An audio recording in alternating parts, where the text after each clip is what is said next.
Ya. Entonces, ayer habíamos introducido flexura.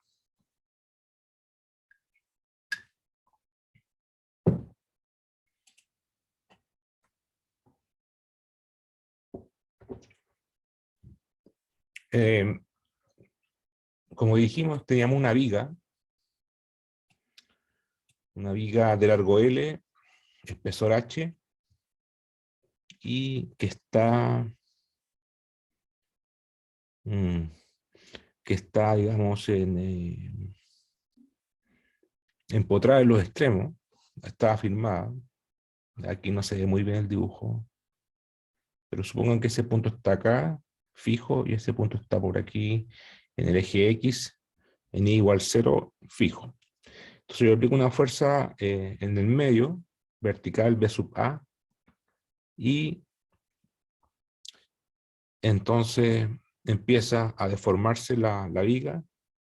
Si yo comprimo desde arriba, se va a extender abajo, y en el medio se va a comprimir. O sea, la parte de acá va a haber compresión de esfuerzo, acá va a haber extensión, y la línea punteada sería un plano neutro, sin compresión, sin extensión. Entonces, si hacemos un análisis de cuerpo libre, por ejemplo, extraemos un elemento de largo delta X, parado en un punto X, a delta X veríamos algo así más o menos. Ya, veríamos algo así. Y esta fuerza vertical, eh, bueno, en general, lo que puede... eh, se escucha todavía, ¿cierto? Que se pasa que se me desconectó un poco la... ¿Se escucha todavía?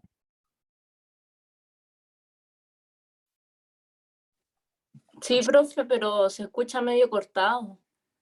¿Y ahora se escucha bien? ¿Ahora se escucha bien o no?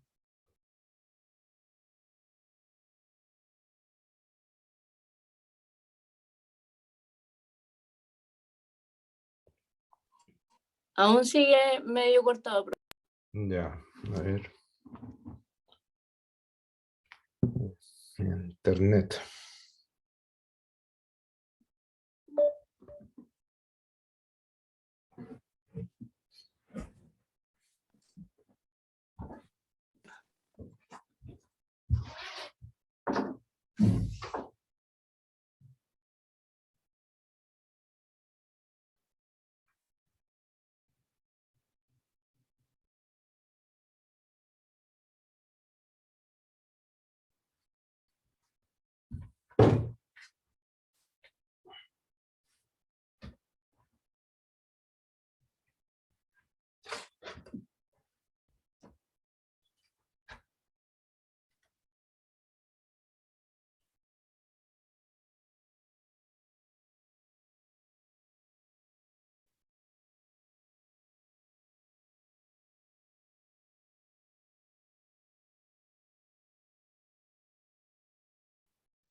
Ahora me imagino que está bien, ¿no?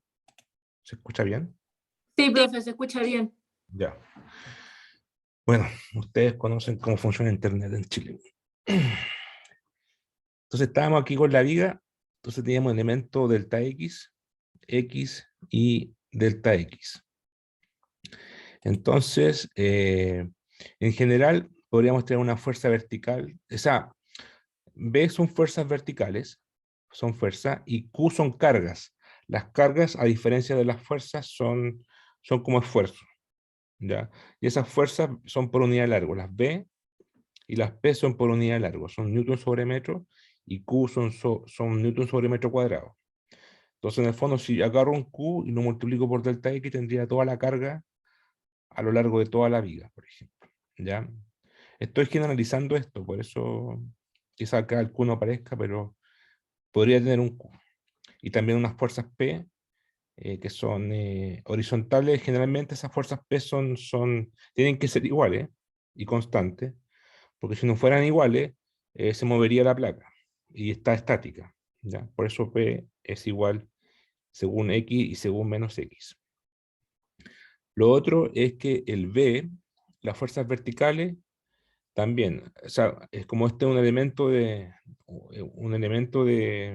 largo delta X, tengo que colocar V en X y en B más delta B sería lo que está pasando en X más delta X.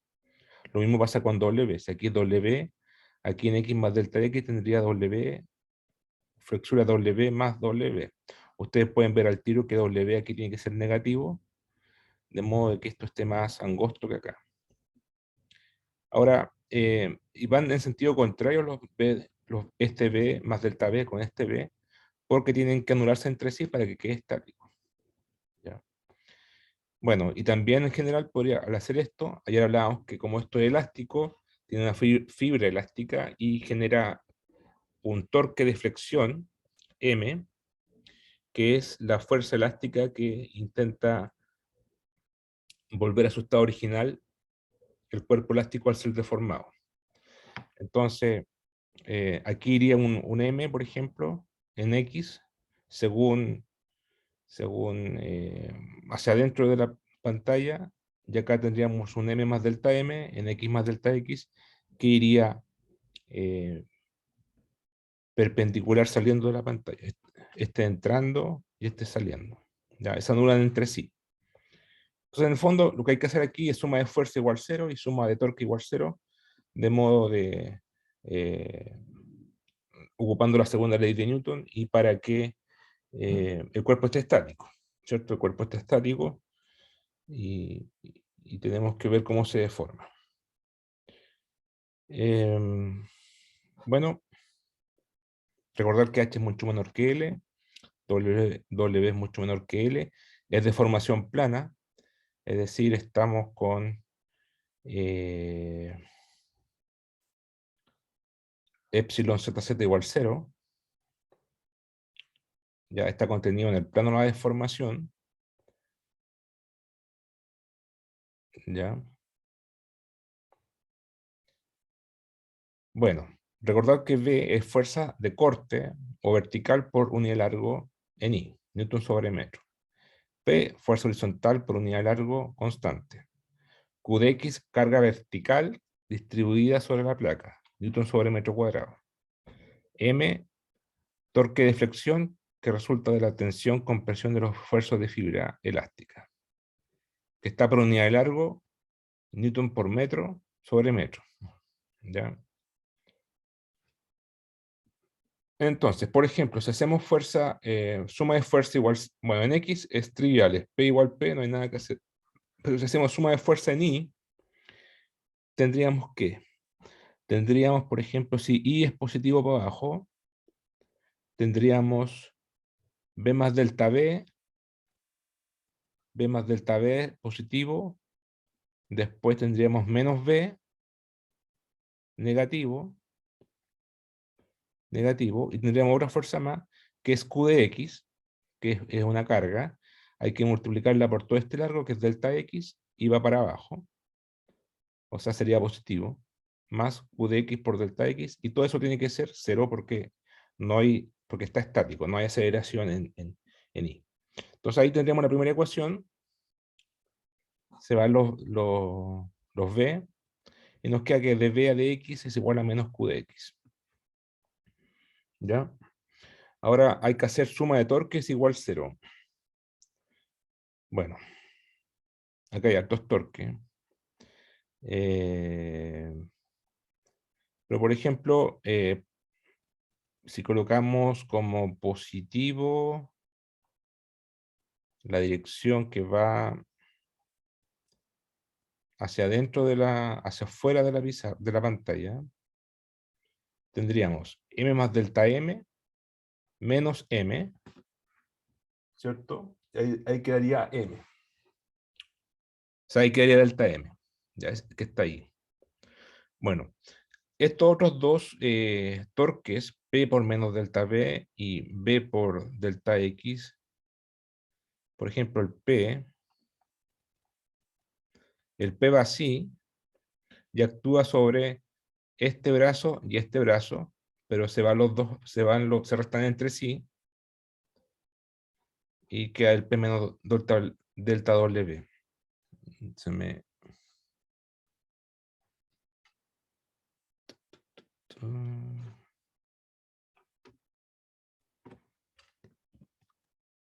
¿Se escucha todavía, cierto? Sí, profe. Sí. Quería ver una cosa, parece que se me cortó la luz.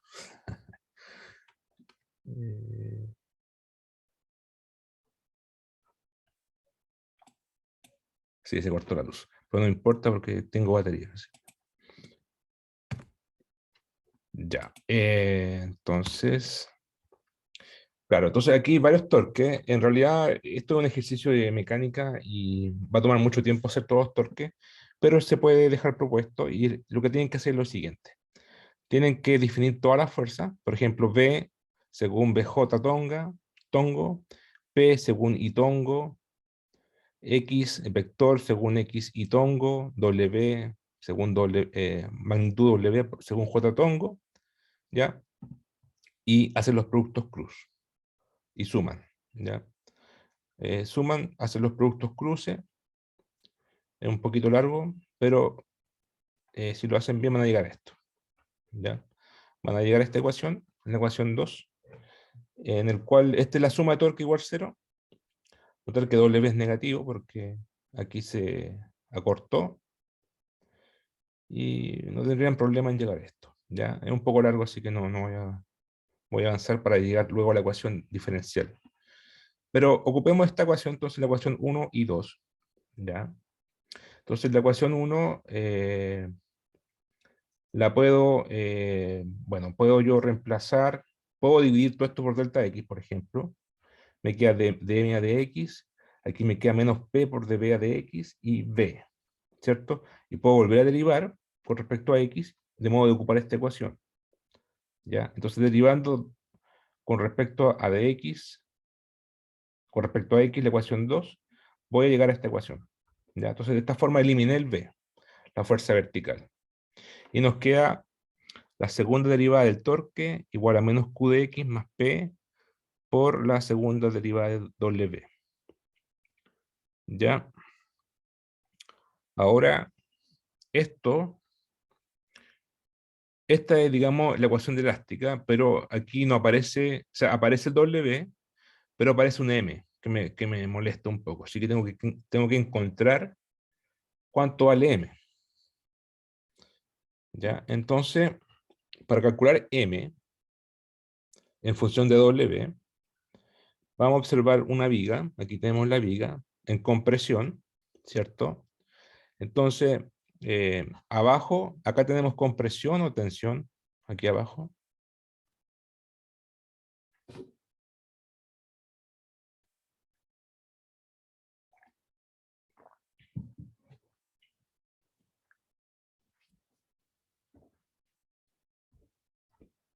Tensión. Abajo tenemos tensión, ¿cierto? Y arriba, compresión. De hecho, las flechitas de los esfuerzos horizontales, estos esfuerzos son horizontales. Lo que pasa es que esto está curvo porque está exagerado verticalmente. Y se muestra exagerado para que se vea la deformación. Pero como sabemos, estamos en elasticidad, estamos con deformación infinitesimal, que es deformación pequeña. Entonces se dibuja así para que se vea la deformación, o sea, no se vería nada. Habría que hacer mucho zoom. Bueno, las flechitas hacia adentro indican compresión, las flechitas hacia abajo indican tensión. Aquí tendríamos un torque, de acá el mismo torque, pero en sentido contrario, de modo de que esto no rote, porque está estático, ¿cierto? El espesor es H. Bueno, la cosa es que se puede calcular M en función de W si calculamos sigma XX. ¿Cómo lo hacemos? Bueno, primero que nada, primero que todo, fíjense en sigma XX. ¿Cuánto vale sigma XX? O sea, ¿de qué depende la magnitud de sigma XX. ¿Depende de X o de Y?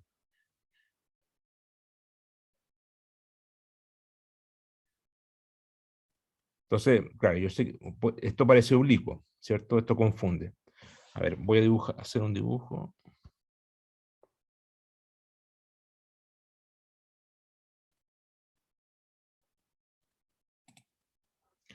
Voy a hacer un dibujo, ya. Claro, lo que está pasando ahí es que aparece así, ¿cierto? Como curvo. Y tiene un cierto grado de curvatura porque efectivamente esto está... yo soy más chueco. eh, eh, está chueco, está curvo porque... o sea, con el mouse es muy difícil dibujar. Está curvo porque hay un poco de deformación, pero en realidad está casi plano, ¿ya? Está como así. Esta es una exageración vertical, ¿cierto? Es cuando ustedes hacen zoom, zoom, zoom con el computador. Entonces en realidad está como más así, horizontal, ¿ya? Entonces aquí tendrían Y, X, ¿cierto? Entonces los esfuerzos son así. O sea, los esfuerzos horizontales son como así, así, se hacen cero en el plano neutro y después empiezan a crecer hasta ser máximos en los bordes. Aquí en tensión y aquí en compresión.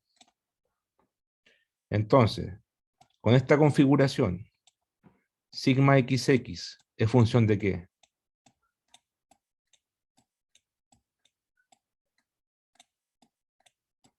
¿De qué variable espacial? ¿De X o de Y? ¿O de las dos?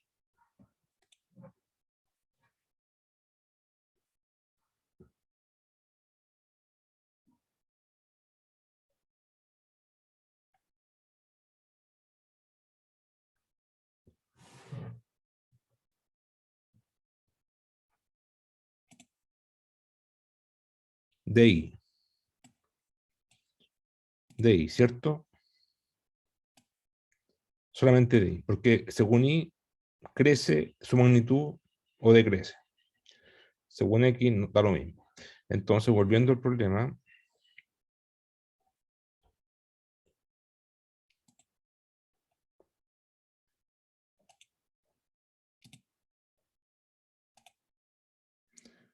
volviendo aquí, podemos decir que sigma XX es solamente función de y es máximo en los bordes, o sea, en el techo, aquí, y en la base.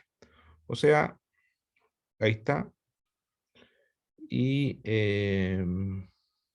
bueno, el máximo acá, mínimo, el máximo compresional acá, máximo tensional acá, y acá cero porque es plano neutro. Entonces ahora calculamos M como el torque, ya M es el torque, y lo que hacemos es integral, sumamos todos los torques, que es simplemente tomar el esfuerzo sigma XX por el brazo. O sea, si yo tengo un sigma XX genérico acá, en función de I, su brazo va a ser, porque lo hacemos en torno a igual 0, ¿ya? El brazo va a ser desde 0 hasta el I, ¿cierto? Entonces está claro que el brazo va a ser I, entonces el esfuerzo va a ser sigma XX de I por I. Ese va a ser el esfuerzo por el brazo. Y lo integramos en toda la viga de 0, de menos h medio hasta h medio, es decir, todo el I, o sea, toda la viga, todo el espesor, y tendríamos el M total, que sería el torque de flexión total. ¿Ya? Ese sería la, el torque M de X. Esto va a ser una integral de I.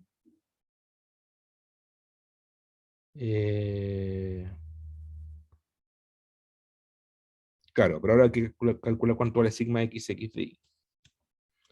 ¿Ya? Eh, bueno, ese sería el torque. Muy bien. Lo integramos de menos h medio, porque esto vale menos h medio, hasta h medio, todos los brazos, todas las fuerzas, multiplicado por su brazo I. Entonces, esta es una ecuación, hay que recordar, ahora ¿qué hay que hacer? Calcular sigma x, x de y. No lo sabemos cuánto vale. Bueno, para calcular eso tenemos que usar que estamos en deformación plana, es decir, epsilon zz vale 0. Ahí tendríamos que volver a la ecuación que vimos ayer, por ejemplo, o antes de ayer, o sea, en la clase de la semana pasada, esta. Ahí tenemos las ecuaciones para un sólido elástico, en donde podemos, por ejemplo, hacer epsilon zz igual 0. Estamos en deformación plana, entonces sigma 3 es 0 y nos va a quedar una relación, ¿ya? Y esa ecuación está acá. Esa ecuación está acá. Ahí está. Epsilon xx va a ser 1 sobre e. Claro, esto lo ocupamos ayer también en deformación plana. Porque sigma i es 0. ¿Cierto? En este caso el i es vertical, el z es horizontal. Porque ahí está i vertical, x horizontal y el z es perpendicular. Epsilon zz es 0. Y además sigma i es 0. Ya, ahí está, epsilon zz igual 0. Entonces tenemos estas dos ecuaciones. Y si hacemos epsilon zz igual 0, por ejemplo aquí, nos da que sigma zz vale nu por sigma xx. Ya, entonces aquí voy a hacer una observación que no es evidente. Sigma ii es 0 porque es deformación plana. Eso lo demostramos ayer con una placa, ¿cierto? Una litósfera. Ahora, y va a la vertical. Epsilon zz es 0, que va a la horizontal perpendicular a la pantalla. El hecho de que epsilon zz sea 0 requiere que sigma zz no sea 0. ¿Por qué? Porque si yo tengo cualquier material elástico en el plano, por ejemplo este, y ustedes aplican deformación en el eje X, Y, en el plano, y decimos que la deformación en Z es 0, es decir, que no se extiende perpendicular o para adentro de la pantalla, ¿cuál es la única forma para que pase eso? Para que no se extienda perpendicular a la pantalla. La única forma es que un esfuerzo exista en la dirección Z y lo detenga. Y ese esfuerzo tiene que ser en la dirección Z, o sea, tiene que ser un sigma ZZ. Y ese esfuerzo, además, por elasticidad, vale esto. Vale nu veces sigma XX. En el fondo es como la definición de nu. ¿Ya? Entonces, ese sigma ZZ, ¿vale? O sea, si yo aplico sigma XX acá, para que no se extienda, para que la deformación sea 0 en Z, sigma ZZ debe valer nu veces sigma XX. ¿Ya? Y ahí está. Sale de ecuación de elasticidad. Sigma ZZ vale nu veces sigma XX. Ahora yo puedo tomar esta ecuación y ponerla aquí. Y me queda que epsilon XX valdría, o despejar sigma XX, pongo esto aquí, me queda nu cuadrado, ¿cierto? Despejo sigma XX y me da esto. O sea, aquí tengo una relación entre sigma XX y epsilon XX, donde estas son las constantes de elasticidad, módulo de Young y razón de Poisson y epsilon XX. ¿Hay una pregunta? Sí, profe, yo no caché muy bien lo de por qué al ser epsilon zz igual 0 tenemos esa relación entre los sigma z y sigma x. O sea, lo que más o menos entendí era como que si tenemos un sigma z va a ser solo dependiente del esfuerzo que le estamos aplicando en x, pero no entendí muy bien. O sea, si yo aplico tengo un material elástico, ¿cierto? Y en este caso lo deformo. Ya lo deformo. en X. Ya, recordad que esto está bien exagerado a la vertical, ¿cierto? Es más horizontal esto. ¿Ya? Entonces, si yo aplico el esfuerzo, comprimo acá, en teoría, se debería, si lo vemos en 3 dimensiones, se debería como extender en el eje Z, ¿cierto? Extender. O sea, usted apretando un material en X, imagínense que lo apretan por los dos lados, lo apretan, se va a chorrear o se va a extender por el eje Z. Pero queremos que la deformación esté contenida en el plano, ¿ya? Esté contenida en el plano. Para que pase eso, tiene que haber un esfuerzo sigma ZZ que la contenga. Ahora, esta cantidad sale meramente de la ecuación de elasticidad, ¿cierto? Sale de tomar estas ecuaciones que vimos la semana pasada, que son estas. Ya dijimos que sigma 2 es 0, porque sigma i es 0, pum, pum, 0. Y hacemos este igual 0. Y ahí despejamos sigma 1 en función de sigma 3, que es lo mismo que estamos mostrando acá.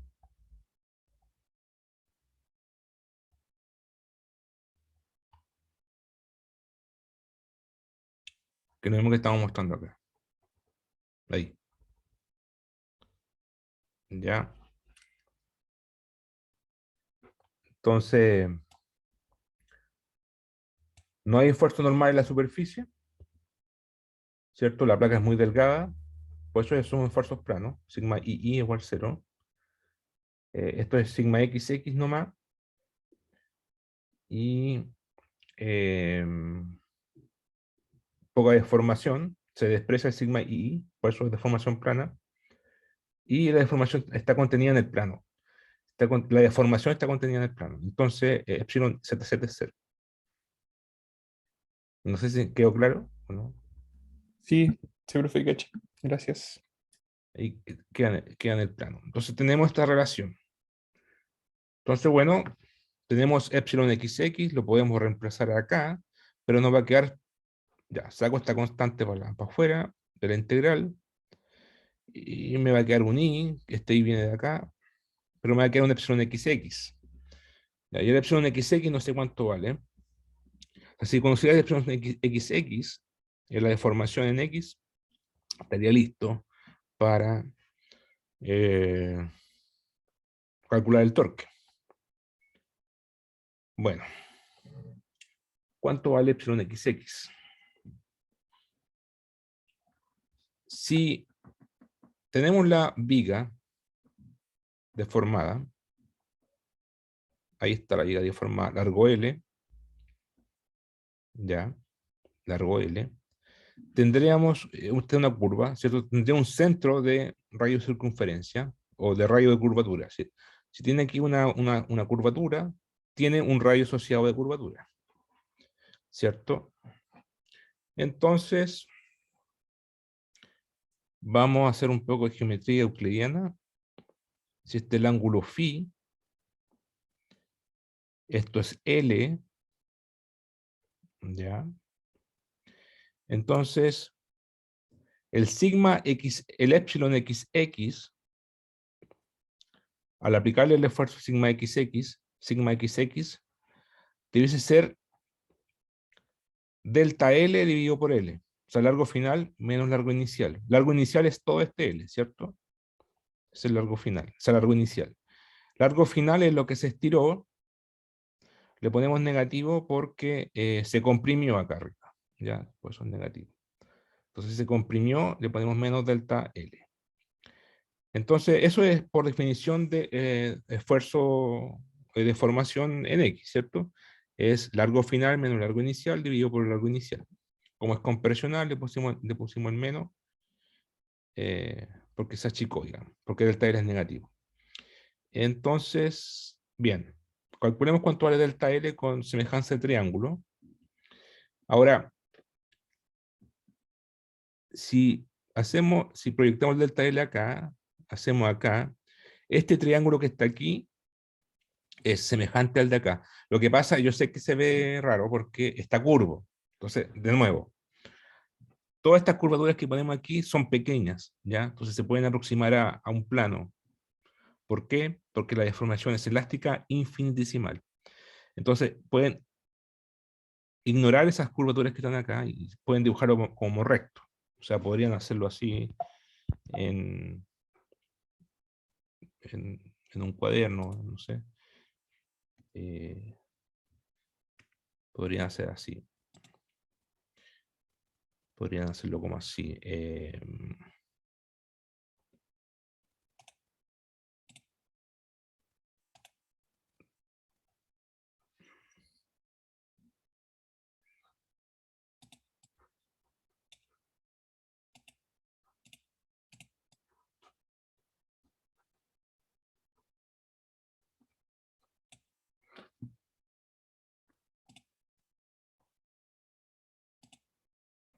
Como un triángulo recto, o sea, un triángulo normal, no un triángulo curvo. Bien hecho, sí. Yo tendría la viga.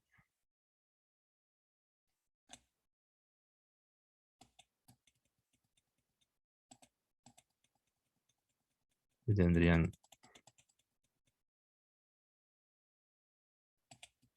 lo que se estiró. Entonces este ángulo phi, por semejanza al triángulo, están de acuerdo que vale lo mismo que este, ¿cierto? O este.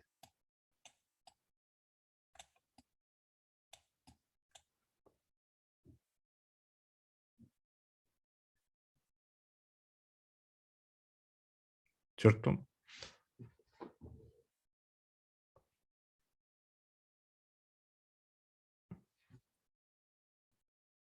¿Qué es lo que tenemos aquí? Ahora les comparto la...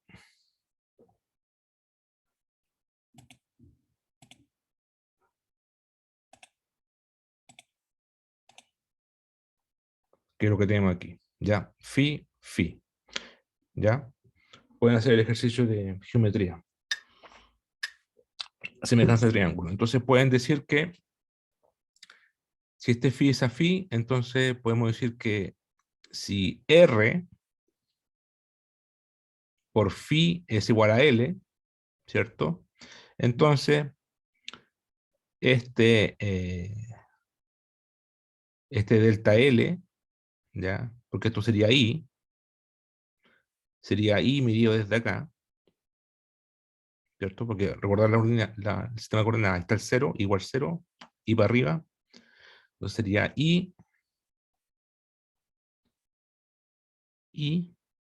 de nuevo, eso está oblicuo, podrían que pensar que está recto, porque la curvatura es pequeña.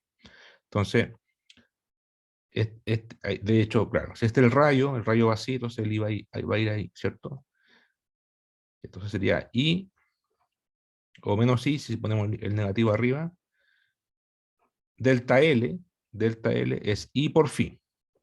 Eso es semejanza de triángulo. Entonces, es como que este radio es como el I, el L total es como esa delta L, y el phi es el phi. Semejanza de triángulo. Entonces, de aquí ustedes sacan claro,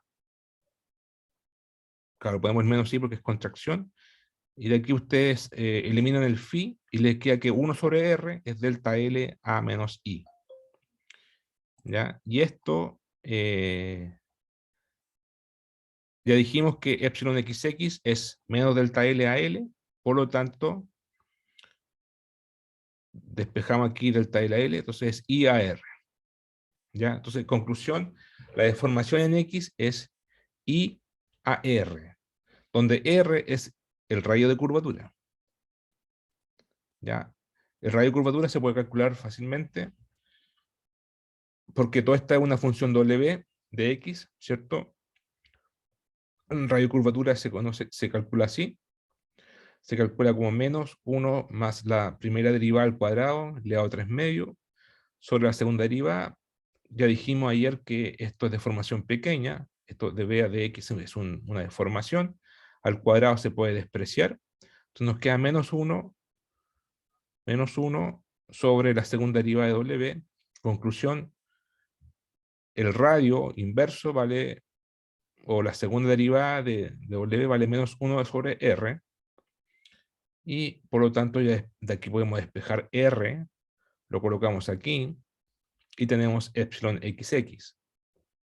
¿Ya? Entonces, epsilon XX va a ser menos I por la segunda derivada de la flexura W. Finalmente, conocemos epsilon XX, lo podemos colocar acá, y podemos integrar. Como este es un integral de I, podemos sacar lo que no depende de I, sacamos el X, por ejemplo, y nos queda esta integral que es trivial, la integral de I tercio dividido por 3, evaluamos en h medio y menos h medio, y nos queda finalmente que el torque vale menos E por h cubo dividido por 12, 1 menos nu por la segunda derivada de W. ¿Ya? Entonces finalmente calculamos el torque.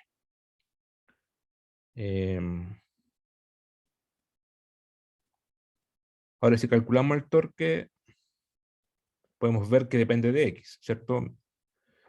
Porque la curvatura va a depender de X. Entonces, bueno, aquí aparece, aquí tenemos escrito lo mismo.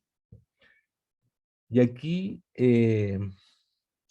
esta constante, E h cubo 12 dividido por, o sea, dividido por 12, 1 menos nu cuadrado, se conoce como D. D de la rigidez flexural. ¿Ya? La rigidez flexural es la rigidez del cuerpo elástico a la flexura. A mayor D, mayor resistencia a la flexura. A menor D, más débil, menos resistencia a la flexura. Y notar que el torque de flexión es menos D por la curvatura. Entonces, dada una constante de rigidez flexural D, a mayor curvatura, mayor torque, lo cual es esperable, ¿cierto? A menor curvatura, menor torque. ¿Ya? Y bueno, notar que la curvatura se define como 1 sobre el radio. ¿Ya? Entonces, una radio 0 sería curvatura infinita, como por ejemplo una línea recta. ¿Ya? No hay un rayo el rayo infinito. O sea, la curvatura infinita. No, perdón. Para el caso de para una línea recta, la curvatura es 0. No hay curvatura, ¿cierto? Entonces, el rayo es infinito, ¿cierto? Necesitamos un rayo infinito para una línea recta, porque nunca se curva. Bueno, en otras palabras, podemos decir que el torque es igual a menos D por la curvatura, porque aquí, como la resta abajo, podemos decir menos D por la curvatura. Entonces, a mayor curvatura, mayor torque. A mayor D, mayor torque. ¿Ya? Y viceversa. Entonces ya calculamos M y podemos volver a nuestro problema original, que es la ecuación diferencial. Lo colocamos aquí, derivamos 2 veces y tenemos la ecuación. ¿Cierto? Porque el M vale menos D por la segunda derivada de W. Entonces nos va a quedar, si lo derivamos el M 2 veces, va a quedar D por la derivada cuarta de W. Y aquí aparece finalmente la ecuación de la deflexión de una placa elástica. D cuarta derivada de W igual a la carga Q menos la fuerza horizontal por la segunda derivada de W. ¿Ya? Entonces, esto sería la ecuación de la elástica. Para una viga elástica. Pero todavía falta un término. En el caso de la litósfera oceánica y continental. ¿Hasta ahora alguna pregunta?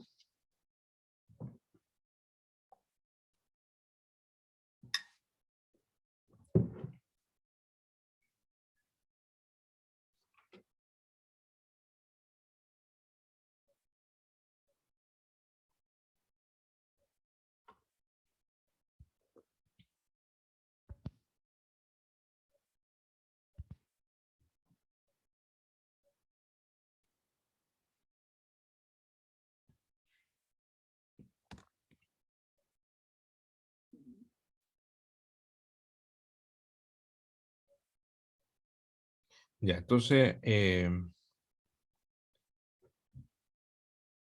veamos el caso de la litósfera, que es nuestro problema que vamos a resolver. Tenemos en la ecuación, tenemos dos casos, por ejemplo. Tenemos el caso en que tenemos una litósfera oceánica y una litósfera continental. Eh, por ejemplo, en el caso oceánico tenemos agua de mar, y después la litósfera oceánica, y después el manto fluido astenosférico. En el caso continental tenemos la litósfera continental y un pedazo de corteza continental que sería, ahí estaría el mojo continental, roca granítica o sedimentos, pero roca continental, ¿ya? Un volcán, qué sé yo. Entonces, y abajo también los dos tienen un manto fluido astenosférico. Entonces, si yo aplico una fuerza Q,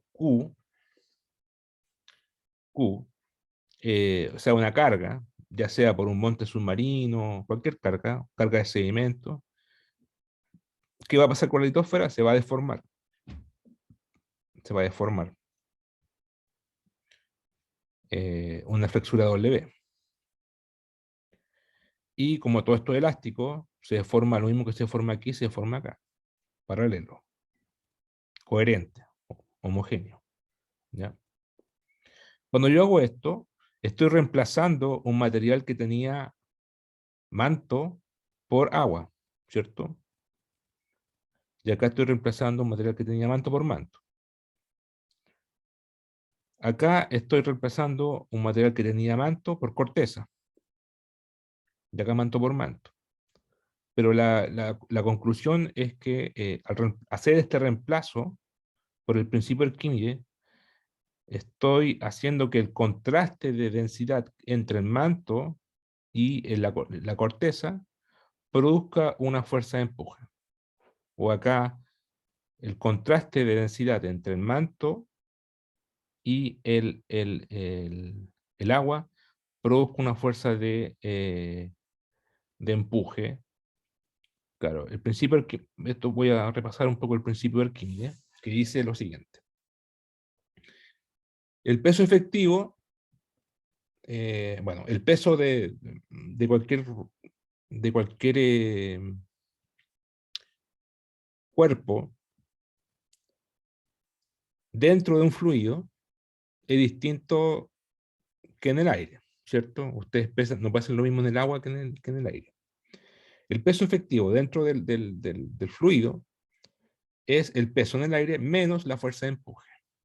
Ya, eso dice el principio de Arquímedes. Por ejemplo, si una masa pesa mg, ¿ya? mg, entonces en el fluido va a pesar mg menos el volumen del cuerpo por la densidad del fluido desplazado, o la densidad del fluido, ρ sub f, bueno, ρ sub f, por g, que es lo mismo que decir ρ por v por g, ¿cierto? Esto vale ρ por v, porque la roca tiene densidad ρ, por volumen v, g, factorizo por g por v, y me queda el contraste de densidad. Ahora, si esto lo queremos pasar, esto está en peso, ¿ya? Peso es una fuerza. Si lo queremos pasar a esfuerzo, simplemente dividimos por el área A. O sea, el volumen va a ser un área por una altura, A por H. Entonces, simplemente escribimos el volumen por A por H, dividimos por A y lo transformamos en presión. ¿Ya? Entonces, la presión efectiva o restitutiva va a ser G por H por delta ρ. ¿Ya? Delta ρ. Eso es el peso efectivo. Bien. Entonces, eso hay que tener en cuenta al hacer este desplazamiento, porque yo desplazo y en W, ¿cierto? Aquí y arriba, entonces hay un reemplazo de materiales. ¿Ya? Entonces eso genera una fuerza de flotabilidad que está asociada al contraste de densidad.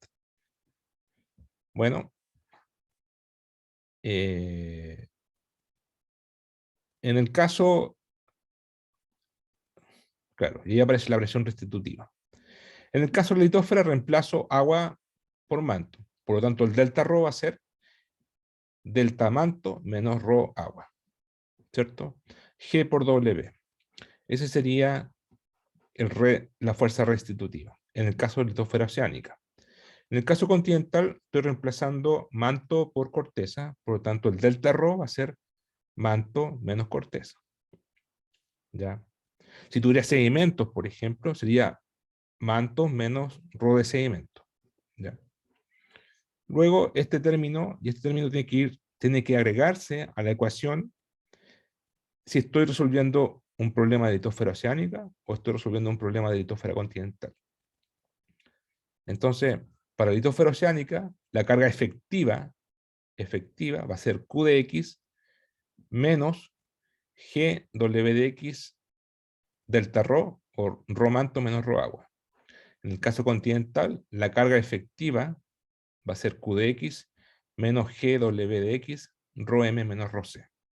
Por lo tanto, volviendo a nuestra ecuación de flexura, que es esta, este Q lo actualizo o lo corrijo, y va a quedar este término tanto para el océano, para el continente, y paso para la izquierda, pum, pum.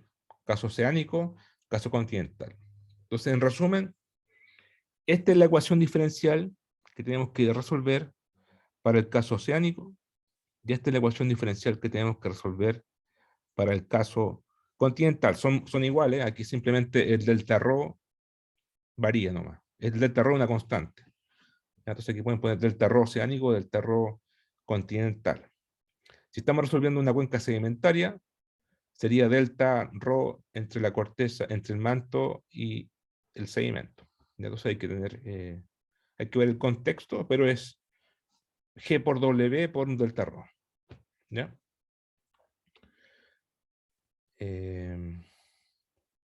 Entonces, ahora sí, hemos derivado las dos ecuaciones y ahora sí hay que empezar a aplicarlo a problemas geológicos y resolverlo. Entonces aquí tienen que recordarse ustedes de todas las técnicas que aprendieron del curso de ecuaciones diferenciales ordinarias. Me imagino que todavía existe ese curso para, para resolver los problemas que vamos a ver.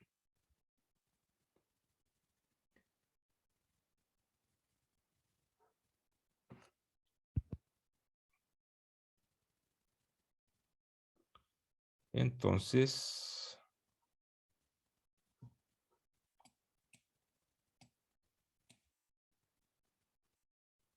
a ver, podemos ver un ejemplo. Vamos a ver un ejemplo. Y vamos a seguir con más ejemplos y yo creo que la próxima semana, para que no estén tan aburridos, voy a hacer la tarea 1, ¿ya? De flexura. ¿Ya? Programar flexura, eh, calcular flexura en la litosfera, con datos reales. ¿Ya? Entonces veamos, por ejemplo, carga periódica. ¿Cómo depende la flexión elástica de la dimensión horizontal de la carga? Analicemos el caso continental. Bueno, este es un problema en el cual tenemos una topografía, ¿ya? Pensemos en un cerro y un valle. Este es un cerro y un valle. ¿Ya? Longitud de onda lambda. Altura h sub 0. Este cerro va a producir una deflexión, ¿cierto? Y teóricamente un valle produciría una antiflexión. ¿Ya? Una antiflexión. Ahí tendríamos H0, produce una deflexión, y este valle debería producir una antideflexión. Este es teórico, ¿ya? Y lo hacemos para una longitud de onda lambda, pero en realidad sabemos que las montañas son mucho más complicadas, no son sinusoidales, son cosas complicadas, pero ustedes saben por el teorema de Fourier que si yo resuelvo para una longitud de onda lambda o para una frecuencia espacial, puedo calcular para cualquier función simplemente sumando lo armónico y tengo cualquier función complicada. Entonces, si somos capaces para resolverlo para una frecuencia espacial o para una longitud de onda, estamos listos. ¿Ya? Entonces, la pregunta es, dada esta carga, esta distribución de carga, este Q de X, ¿cuánto vale la flexura? Bueno, la carga vale el Q de X en el fondo, ¿cierto? Vale siempre la altura h de X por G por la densidad de la roca. En este caso vamos a decir que la densidad es ρ sub c, que es la densidad de la corteza, y el h de X está dada por esta forma, que es, si este es 0, sería simplemente seno por 2πx dividido por lambda, con amplitud h sub 0. Cuando x vale 0, esto vale 0, estamos aquí. Cuando x vale pi medio, o sea, pi cuarto, esto vale 1, estamos en h0, y así. Cuando vale pi medio vale 0, 3 pi medio, o sea, 3 pi cuarto vale menos h0, y cuando vale pi vale 0. ¿Ya? Esa es la carga, o sea, esa es la topografía h de x, que es analítica, ¿ya? En la tarea vamos probablemente, o en los problemas de más adelante, vamos a ver topografías reales, ya, o sea, numéricas. Pero veamos este ejemplo. Y la carga sería h de x por g por la densidad. Eso. Bueno, ¿cuál problema hay que resolver? Obviamente, o sea, obviamente este caso, porque estamos en el caso continental, ¿cierto? No estamos en el océano. Entonces hay que ocupar esta ecuación. Ya conocemos q de x y hay que ocupar esta ecuación. Entonces nos va a quedar la cuarta derivada. Ah, y aquí no hay fuerzas horizontales. Si se dan cuenta, no hay nada P horizontal por los lados, por lo tanto P vale 0. Así que este se va, entonces me queda S, S y S, término. O sea, todo esto. Bueno, si ustedes ven esa ecuación, pueden, aquí esto es pura ecuación diferencial, pura receta, y la función que resuelve, que satisface esa ecuación diferencial, es de la forma W igual una constante por seno de pi x lambda. Si ustedes dividan 4 veces esta función, lo reemplazan acá, acá, se van a ir los senos. Entonces satisface la ecuación dependiendo de la constante W0. ¿Cuánto vale W0? Bueno, derivamos 4 veces esta función, la reemplazamos aquí, y nos va a quedar todo esto. Los senos se van, despejamos finalmente W0. Y ahí está resuelto el problema, en teoría. Ahí tenemos W0, entonces la flexura vale W0 por seno de 2πx sobre lambda. Ahora, ¿qué significa esto? Este W0.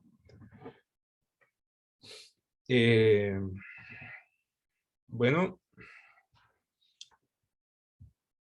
vemos que W0 depende de lambda, de la longitud de onda. Entonces podemos ver dos casos. Bueno, antes de eso, podemos ver este término, D dividido por ρc por G.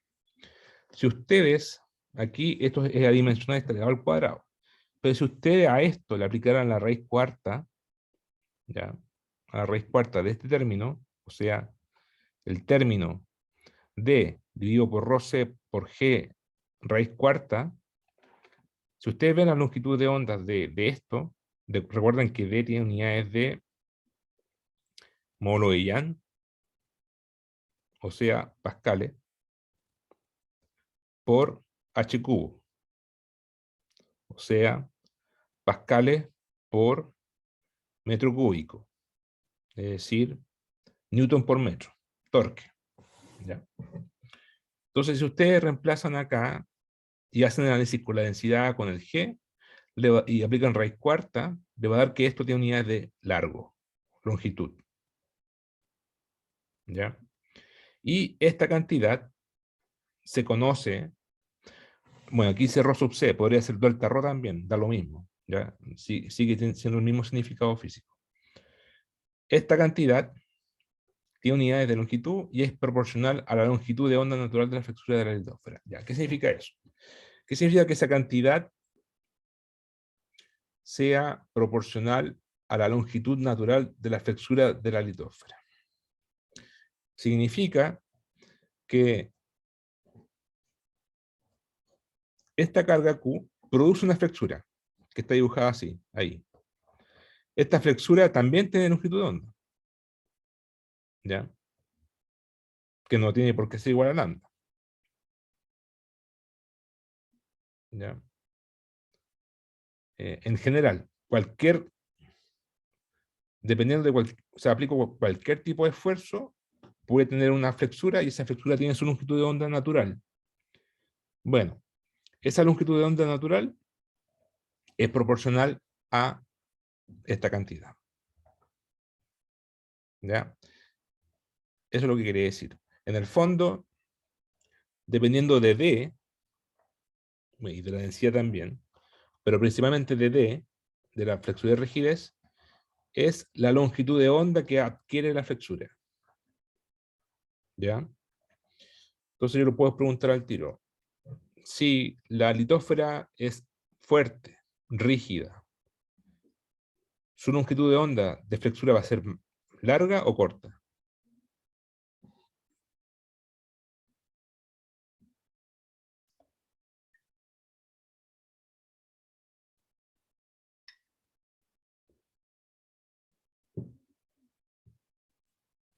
Corta, ¿o no?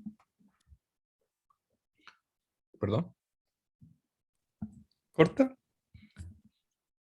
Va a ser larga, porque si la litósfera es rígida, es fuerte, D es grande. Por lo tanto, su flexura va a ser larga. Lo que pasa es que lo que es poco es su deformación, ¿ya? Entonces, esa es la observación, para que la escriban. Cuando la litósfera es fuerte, su longitud de onda es larga, pero su deformación es pequeña. Al revés, cuando la litósfera es débil, su longitud de onda es corta, pero su deformación es alta. ¿Ya? Entonces no confundir. La deformación es como una amplitud, si se quiere ver así. Y la longitud de onda es el largo de la escala de la flexura. ¿Ya? Entonces, recordar que D grande es litósfera rígida, fuerte. Bueno, volviendo al problema, teníamos esta solución, W0, y veamos los casos dependiendo de D. Caso 1, supongamos que lambda, lambda, es mucho menor que 2pi por la raíz cuarta de esto se llama parámetro flexural, a todo esto se llama parámetro flexural. Entonces, si lambda es mucho menor que 2pi por el parámetro flexural, entonces podemos decir que lambda es chico, por lo tanto, este producto tiende a infinito, ¿cierto? Entonces, si esto tiende a infinito, todo esto tiende a cero. Es decir, W, o sea, no es, se tiende a cero, pero en realidad lo que quiere decir es que W0 va a ser mucho menor que H0. Es decir, W0 va a ser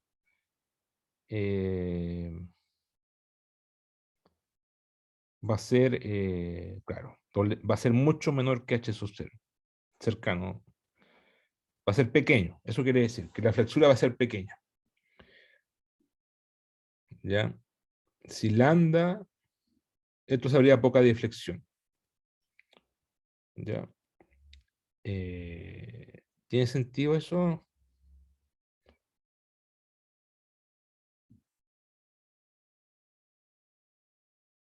Tiene sentido, porque por lo que dijimos recién. Porque si estamos diciendo que D, o sea, la raíz cuarta de D es mucho mayor que lambda, estamos diciendo que D es grande. Y si D es grande, significa que la litosfera es rígida, es fuerte. Si es fuerte, entonces va a haber poca flexión, se va a deformar poco. Está bien. Se va a deformar poco, pero su longitud de onda va a ser larga, eso sí.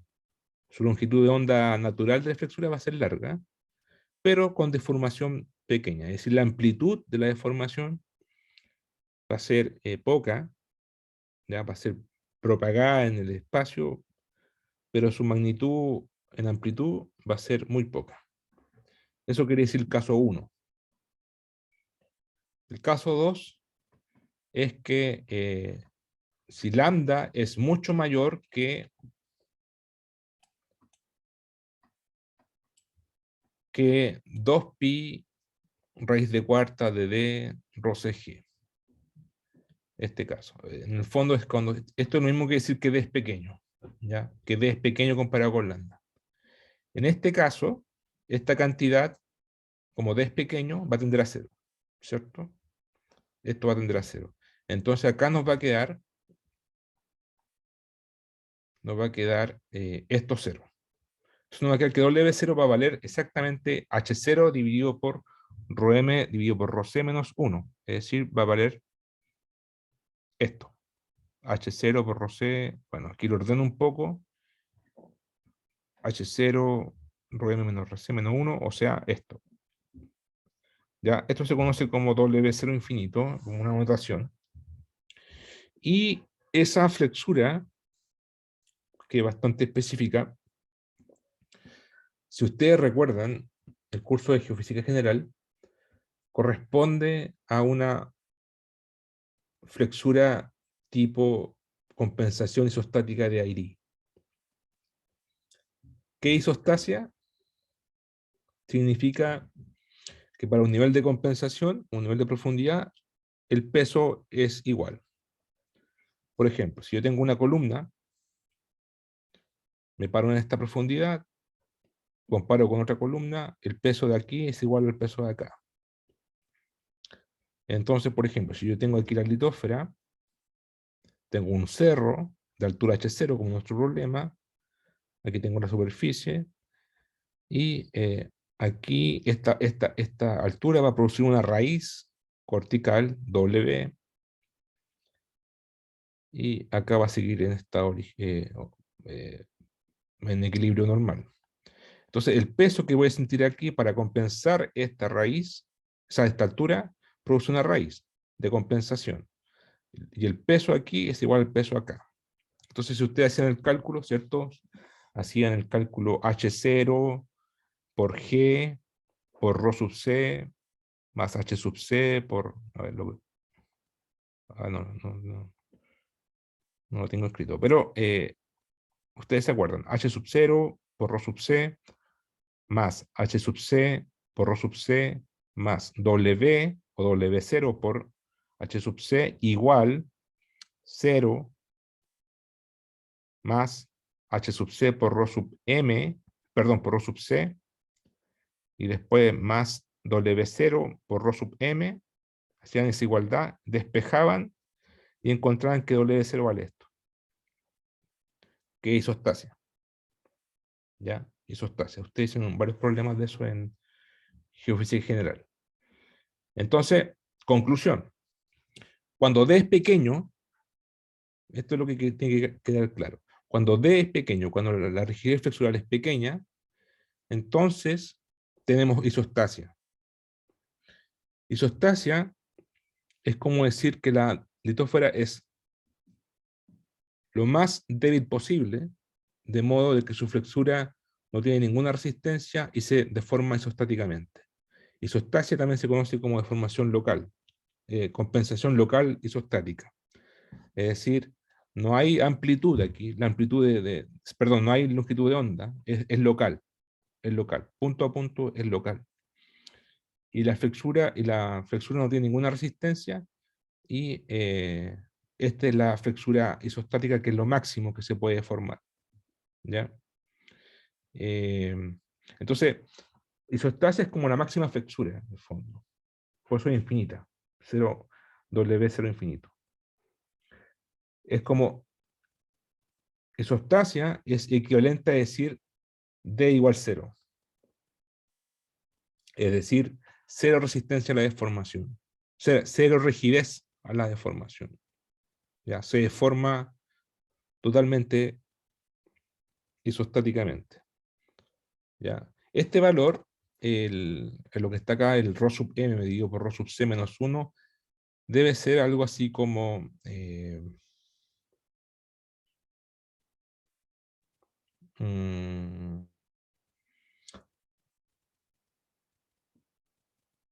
menor que 1, de hecho. Ρ sub m es 3,3, ρ sub c es 2,8. ¿Cuánto es eso? 3,3 digo por 2,8, 1, 1, algo, menos 1, me queda menor que 1 acá abajo, por lo tanto, todo esto va a ser mayor que H0, ¿cierto? Entonces va a ser, es como un factor de 3 por H0, más o menos. 3 por H0. Entonces, W va a ser una amplificación de H0 en el caso isostático, ¿ya? Entonces, este es un caso extremo. Caso de D igual 0 es un caso extremo.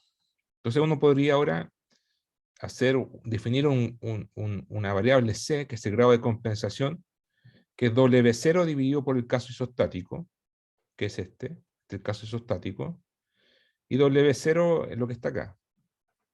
¿Ya? Entonces podría escribir este nuevo parámetro, va a quedar así. Entonces si lambda tiende a 0,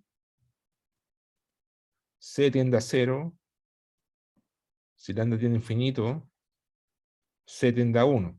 Compensación totalmente isostática.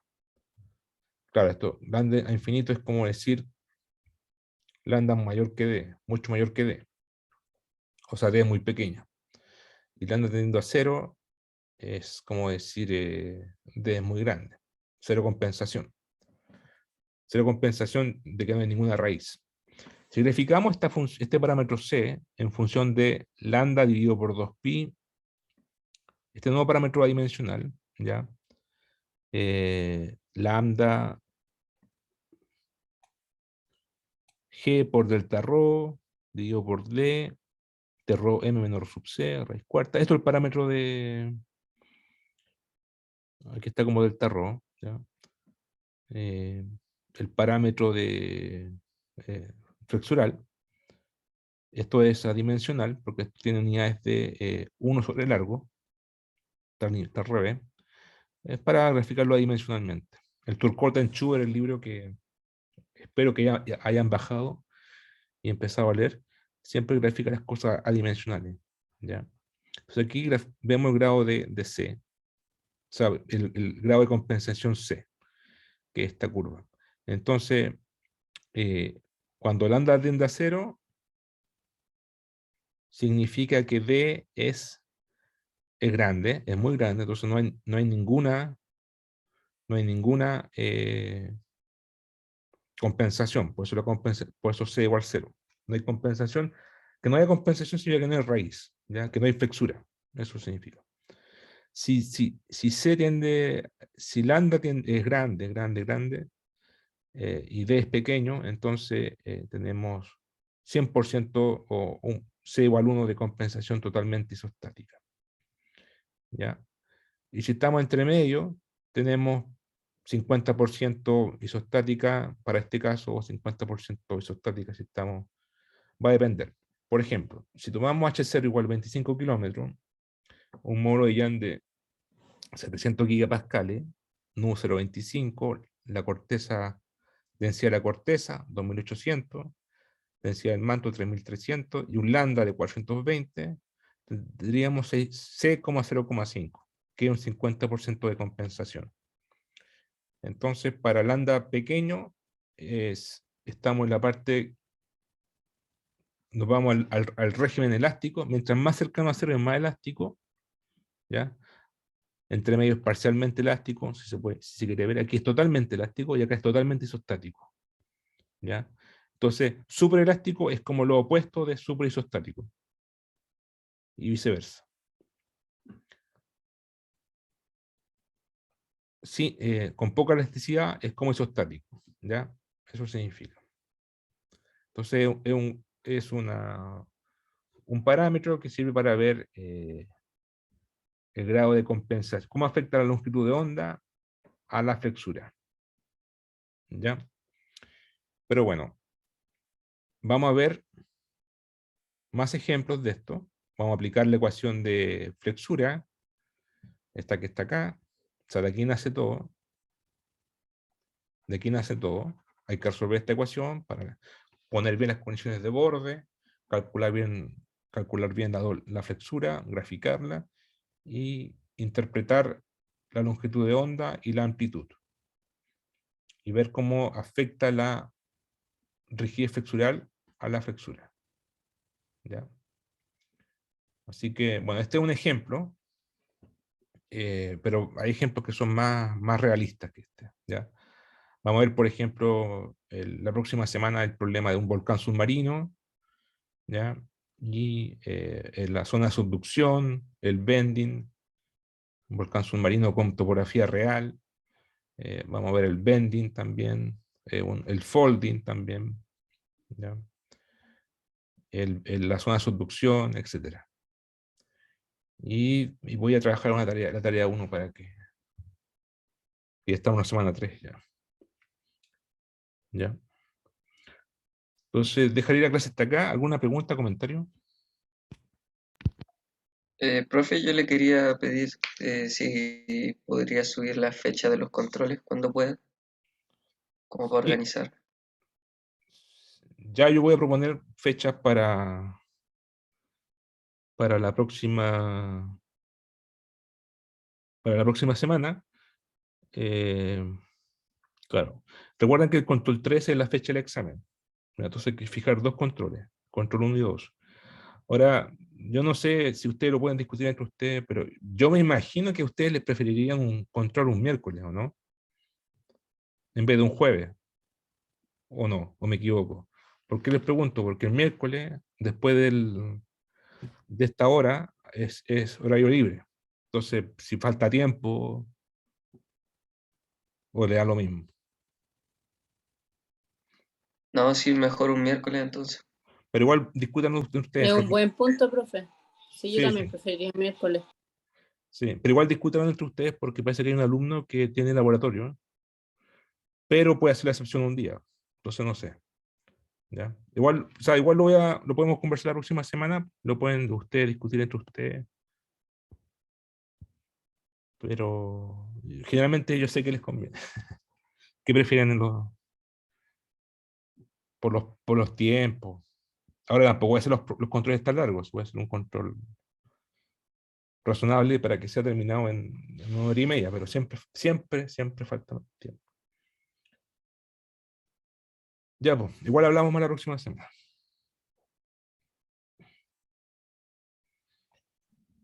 Ya. Ya, chao, que esté bien. Chao. Ya, Muchas gracias, profe. profe. Chao, profe, que esté Gracias, bien. cuídese. Igual.